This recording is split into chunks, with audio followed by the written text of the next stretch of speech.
తిరిగి BCN news కి స్వాగతం. ఎమ్మెల్సీ ఎన్నికలకు సంబంధించి జనసేన పార్టీ పార్లమెంట్ నియోజకవర్గ సమన్వయకర్తలను నియమించింది. ఈ సందర్భంగా పశ్చిమ గోదావరి జిల్లా జనసేన పార్టీ ప్రధాన కార్యదర్శి భీమవరం పట్టణ అధ్యక్షులు చెనమల చంద్రశేఖర్ను నియమిస్తూ ఉత్తర్వులు జారీ చేశారు. ఉభయ గోదావరి జిల్లాల పట్టభద్రుల నియోజకవర్గ ఎమ్మెల్సీ స్థానంలో కూటమి అభ్యర్థి విజయానికి కృషి చేస్తానని చంద్రశేఖర్ చెప్పారు. ఈ సందర్భంగా భీమవరం ఎమ్మెల్యే కార్యాలయంలో PSC chairman MLA Anjibabu Chandrashekar కు శుభాకాంక్షలు తెలియజేశారు. పార్టీలో కష్టపడిన వారికి తగిన గుర్తింపు ఉంటుందని ఆయన పేర్కొన్నారు. ఈ కార్యక్రమంలో పొత్తూరి బాపిరాజు, బండి రమేష్ కుమార్, చింతలపాటి బంగారాజు, విజయరోతు రాఘవులు, కొప్పినేడి శ్రీను, రెడ్డి సత్యబాబు, నల్లం చిట్టిబాబు తదితరులు పాల్గొన్నారు.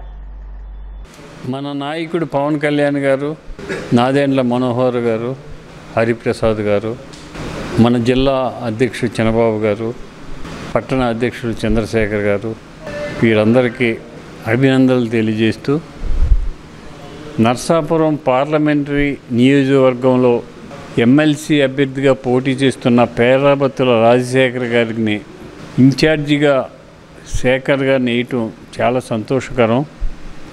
ఆల్రెడీ ఇప్పటికే శేఖర్ గారు డోర్ టు డోర్ తిరిగి ప్రతి గ్రాడ్యుయేట్ని కలిసి ఓటు వేయమని చెప్పి పనిచేస్తున్నారు.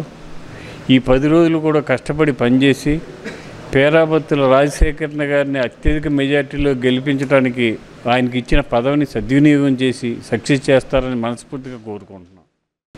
జనసేన పార్టీ అధినేత శ్రీ కొనిదెల పవన్ కళ్యాణ్ గారికి, అదేవిధంగా మంత్రివర్యులు Janasena party PAC chairman Nadendla Manohar గారికి, జనసేన పార్టీ కార్యదర్శి హరిప్రసాద్ గారికి, మా జిల్లా అధ్యక్షులు గోవిందరావు గారికి, అదేవిధంగా పీఏసీ చైర్మన్ స్థానిక ఎమ్మెల్యే అంజిబాబు గారికి ప్రత్యేకంగా నేను ధన్యవాదాలు, కృతజ్ఞతలు తెలియజేస్తూ ఉన్నాను. ఎందుకంటే పార్టీలో కష్టపడిన వారికి ప్రాధాన్యత ఇస్తాం, పనిచేసే వారికి సరైన టైంలో సరైన బాధ్యతలు అప్పగిస్తాం అనే విధంగా మరి నాకు ఈరోజు ఎమ్మెల్సీ ఎలక్షన్ నిమిత్తం నర్సాపురం పార్లమెంటరీ సమన్వయకర్తగా మరి కూటమి అభ్యర్థులందరినీ కూడా సమన్వయపరుచుకుంటూ మరి పేరాబత్తుల రాజశేఖర్ గారిని అత్యధిక మెజార్టీతోటి గెలిపించే విధంగా పనిచేయాలని చెప్పేసి బాధ్యతలు అప్పచెప్పారు. వీరందరికీ కూడా ధన్యవాదాలు తెలియజేసుకుంటూ 7 నియోజకవర్గాల్లో ఉన్నటువంటి కూటమి నాయకులందరినీ కూడా కలుపుకొని రాబోయే 10 రోజులు కూడా విస్తృతంగా ప్రచారం చేసి రాజశేఖర్ గారిని కూటమి తరపున అత్యధిక మేరతో గెలిపించే విధంగా పనిచేస్తారని చెప్పి సందర్భంగా తెలియజేసుకుంటూ మరొక్కసారి ఎమ్మెల్యే గారికి, చంద్రబాబు గారికి, పార్టీ అధ్యక్షుల వారికి ప్రత్యేకంగా ధన్యవాదాలు, కృతజ్ఞతలు తెలియజేస్తా ఉన్నాను. మండల కేంద్రమైన ఉండి పోలీస్ స్టేషన్, ఉండి రైల్వే స్టేషన్లో శనివారం గవర్నమెంట్ ఐటీఐ కాలేజీ విద్యార్థులు స్వచ్ఛాంధ్ర స్వచ్ఛ దివాస్ కార్యక్రమాన్ని నిర్వహించారు. ఈ సందర్భంగా 2 ప్రదేశాల్లో పరిసరాలను శుభ్రం చేశారు. ముఖ్య అతిథిగా పాల్గొన్న ఉండి ఎస్ఐ నజారుల్లా మాట్లాడుతూ స్వచ్ఛ సేవా కార్యక్రమం ప్రభుత్వం నిర్వహించడం అభినందనీయమని అన్నారు. విద్యార్థులు చిత్తశుద్దితో పాల్గొనవలసిందిగా కోరారు. ఈ కార్యక్రమంలో ITI principal Vegesna Srinivasaraju, police సిబ్బంది, ఐటీఐ సిబ్బంది తదితరులు పాల్గొన్నారు.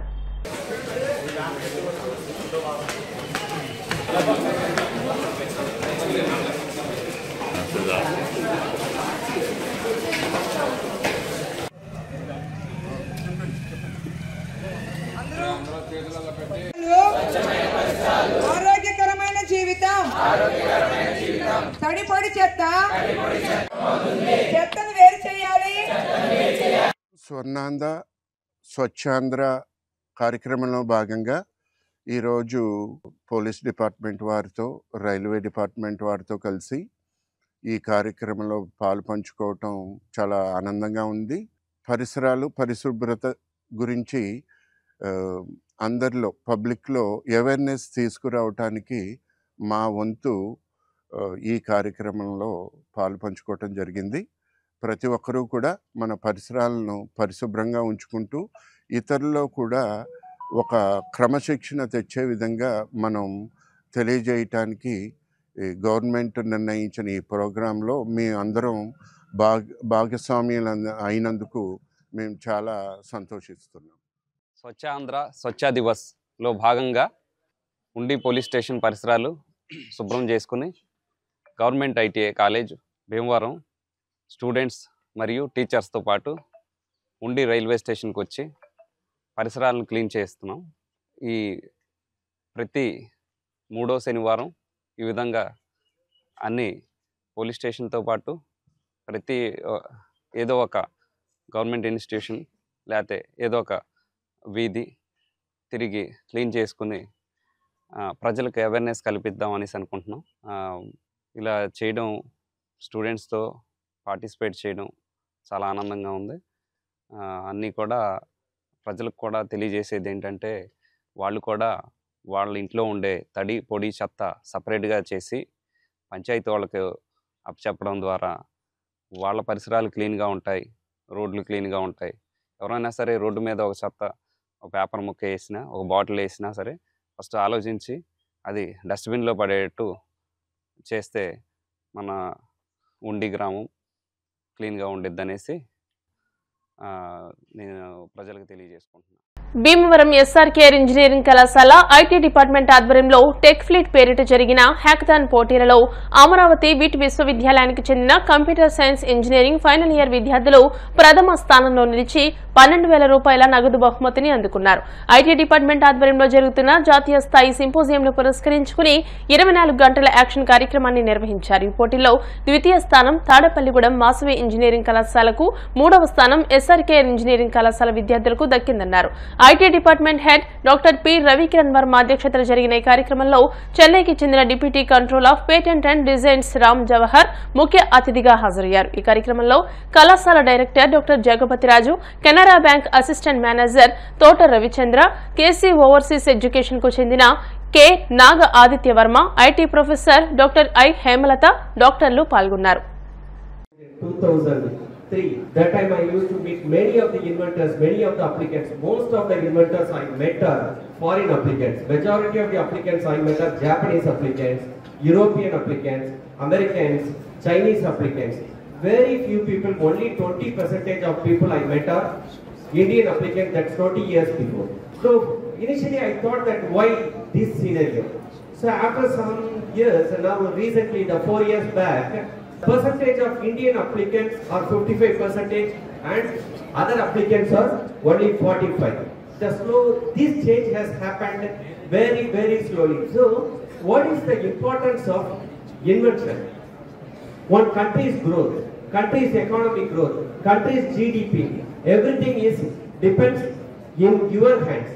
If you are doing some beautiful inventions, automatically our economy will grow, our GDP will grow.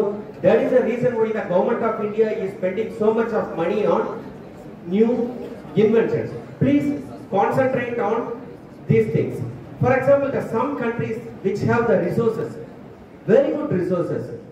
Whether these countries are rich, the countries, those who have good technology will grow. For example, you take the countries like Japan, they don't have any resource. The entire country does not have any resource. Only wealth of Japan is technology. But countries like Australia, they have very good resources. For example, Australia has more number of bauxite resources, but they don't have technology. They export their bauxite to Japan, they make it as aluminium, they send it back to Australia and making huge profit. This is something like you have more resources, put the money in the fixed deposit. That we can grow or not, that we don't know. How to utilize your money? What are the technologies available? So you have to think like that. So the recent scenario, we are under the regime of WTO. To be perfect. If you go for a movie, then it is possible for us to speak or whatever we can do. But this is the meeting, and as well as in your classroom also, you should maintain your silence. You should listen actually, then only whatever you are giving here, that information you will receive. So keeping that in you, say if you go for a movie, then you enjoy. If you go for a classroom, try to listen. And if you are having any doubts, you can ask your concerned teacher. That is the duty of the student. So the same thing in NEP also the same thing they are indicating. So whatever the things you are necessary, that we have to teach. So keeping that in view only, we are conducting so many hackathons.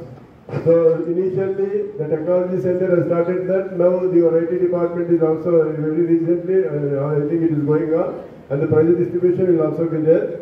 And last year also in Cisco hackathon, your seniors got, I think they may be in final years, they got all India first rank. Normally writing a program in a lab, you may take many hours for a small program. But when you are put in a pressure situation in a competitive atmosphere, just few hours you are going to develop an excellent application. Just see how it transforms a normal student who is doing just small coding in the lab to application developer overnight.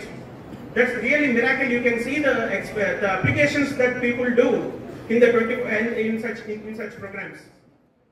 I'm a banker basically. What do I do? It's a traditional banking, accepting deposits and funding to the needy people. Needy people means poor all day, right from the farmer to the corporate and all the entrepreneurs. Where from these entrepreneurs comes from?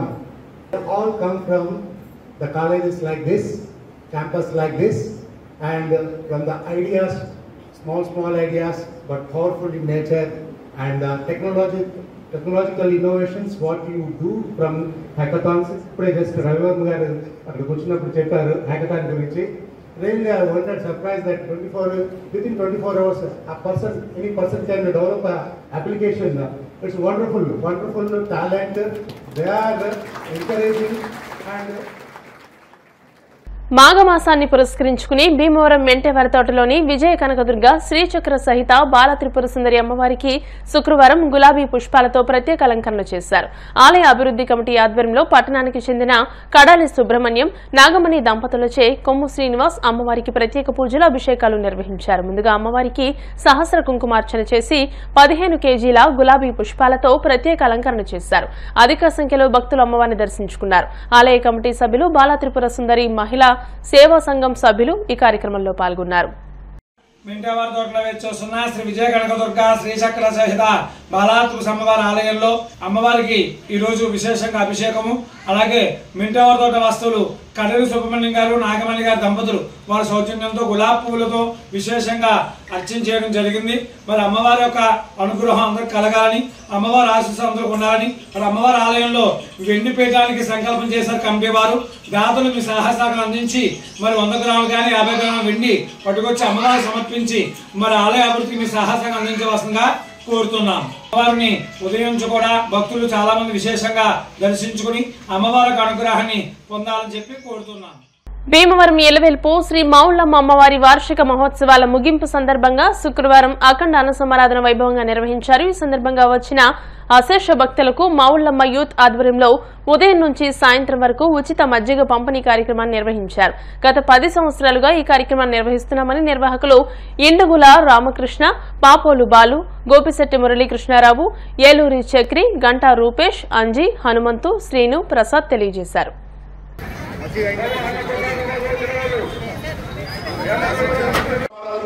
భక్తులందరికీ విజ్ఞప్తి అండి, సమారాధన దగ్గర out gate దగ్గర butter milk centre ఏర్పాటు చేయడం జరిగింది. మావుళ్ళమ్మ youth తరఫున భక్తులందరూ గమనించవలసిందిగా కోరుతున్నాం. ఈ బటర్ మిల్క్ సెంటర్ సాయంకాలం వరకు ఉంటుంది. అందువల్ల ఎవరైనా బటర్ మిల్క్ తాగకూడదు ఉంటే అవుట్ గేట్ దగ్గర నుంచి లెఫ్ట్ సైడ్ జరిగినట్టే అక్కడ మీకు బటర్ మిల్క్ సెంటర్ ఉంటుంది. పూర్తిగా ఉచితం అండి, భక్తులు గమనించవచ్చు. వార్తలు ముగించే ముందు ముఖ్యాంశాలు మరోసారి. ప్లాస్టిక్ కారణంతో ప్రతి 2-3 కుటుంబాల్లో ఒకరు క్యాన్సర్ బారిన పడుతున్నారు. పశ్చిమ గోదావరి జిల్లా కలెక్టర్ నాగరాణి. పంట కాలువలు, మురుగు కాలువలను ఆక్రమించి ఆక్వా చెరువులు తవ్వేవారు ఎంతటి వారైనా ఉపేక్షించేది లేదు. శాసనసభ డిప్యూటీ స్పీకర్ రఘురామకృష్ణరాజు.